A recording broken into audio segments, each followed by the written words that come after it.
2018년 10월 6일 서울 삼성동의 한 웨딩홀에서 28세 김지은 씨가 순백의 웨딩드레스를 입고 버진로드를 걸었다.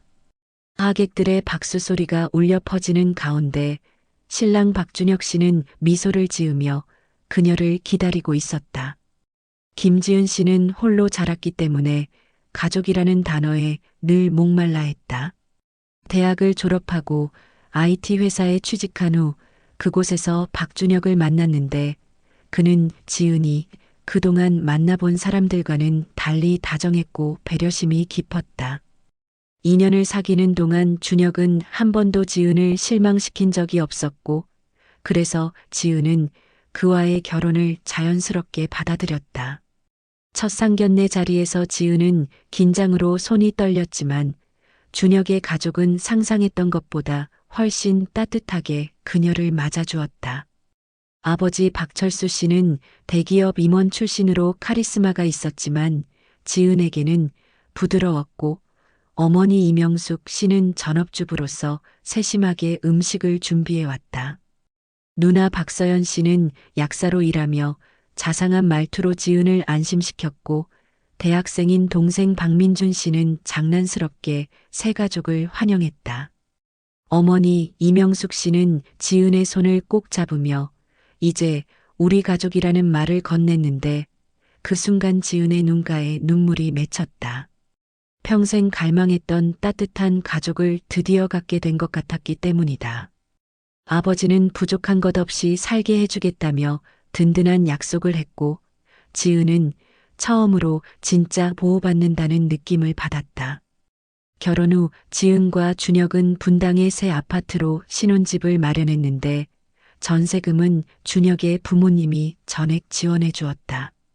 지은은 감격했지만 신혼집이 시댁에서 차로 10분 거리라는 사실을 알게 되었을 때 약간의 불안감이 스쳤다.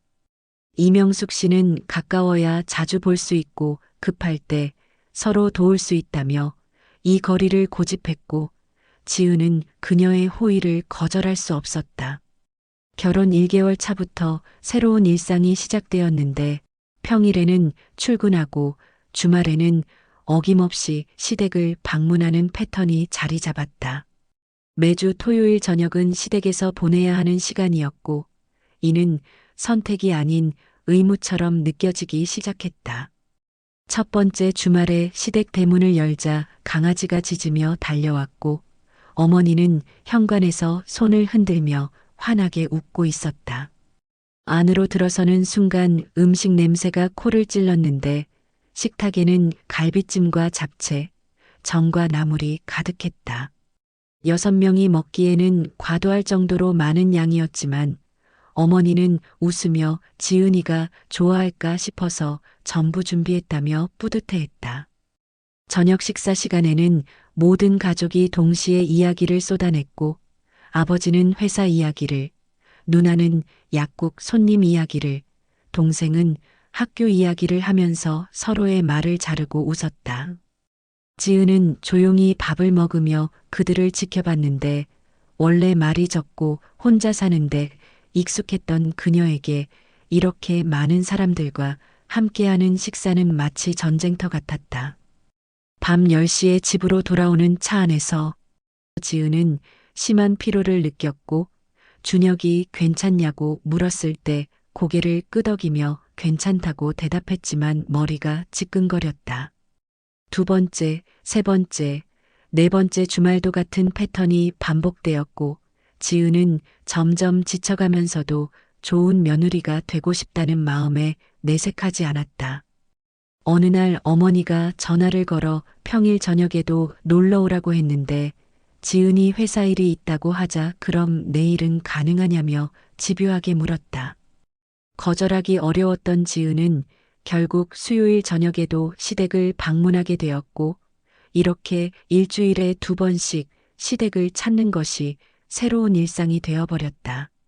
결혼 6개월이 지나면서 지은은 한계에 도달하고 있었는데 특히 추석 때는 시댁에서 4일을 보내며 음식 준비와 설거지, 손님 맞이를 하면서 밤마다 두통에 시달렸다. 어느 날 저녁 가족들이 화투를 치자고 했을 때 지은은 화투를 칠 줄 몰랐기 때문에 1시간 동안 규칙을 이해하지 못한 채 실수만 반복했고 가족들은 웃으며 괜찮다고 했지만 지은은 깊은 수치심을 느꼈다. 결혼 8개월 차에 어머니가 또다시 전화를 걸어 이번 주말에 제주도로 3박 4일 가족여행을 가자고 했고 지은은 회사에 휴가를 내야 하는 상황에 놓였다. 준혁에게 조금 쉬고 싶다며 매주 시댁에 가는 것이 부담스럽다고 조심스럽게 말했지만 준혁은 이해한다고 하면서도 어머니에게 직접 말하기는 어렵다며 회피했다. 결국 제주도에 갔고 가족들은 바다를 보고 맛집을 찾아다니며 즐거워했지만 지은은 밤마다 잠을 이루지 못했다. 제주도에서 돌아온 후 지은은 병원을 찾았는데 의사는 두통과 불면증이 극심한 스트레스에서 비롯되었다며 휴식이 필요하다고 진단했다. 결혼 10개월 차에 지은이 몸이 안 좋다며 시댁 방문을 한번 거절하자 어머니는 걱정된다며 집에 약을 가져다 주겠다고 나섰다. 1시간 후 어머니가 손에 죽과 과일을 들고 신혼집에 나타났고 방에 들어와 지은의 이마를 만지며 열이 있는지 확인했다. 1시간 동안 어머니는 쉬지 않고 말을 쏟아냈고 병원은 갔는지 약은 먹었는지 밥은 먹을 수 있는지 계속 물어댔다. 지은은 대답하면서도 더욱 피곤해졌고 어머니가 돌아간 후 침대에 누워 눈물을 흘렸다. 결혼 1년이 되었을 때 지은은 더 이상 참을 수 없어 준혁에게 진심을 털어놓았는데 시댁 방문 횟수를 한 달에 한두 번으로 줄이고 싶다고 말했다. 준혁은 난감한 표정으로 어머니에게 전달하겠다고 했지만 그 결과는 참담했다. 어머니는 전화로 울면서 자신이 뭘 잘못했는지 모르겠다며 지은을 딸처럼 아꼈는데 이렇게 거부당하다니 상처라고 호소했다.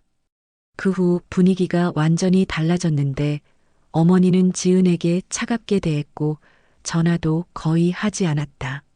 시댁을 방문해도 예전처럼 음식을 많이 준비하지 않았고 가족들도 편하게 대하지 않았다. 지은은 죄책감에 시달리며 자신이 잘못한 것 같아 다시 매주 시댁을 방문하기로 했지만 이제는 어머니의 따뜻함이 사라진 차가운 집에 가는 것뿐이었다.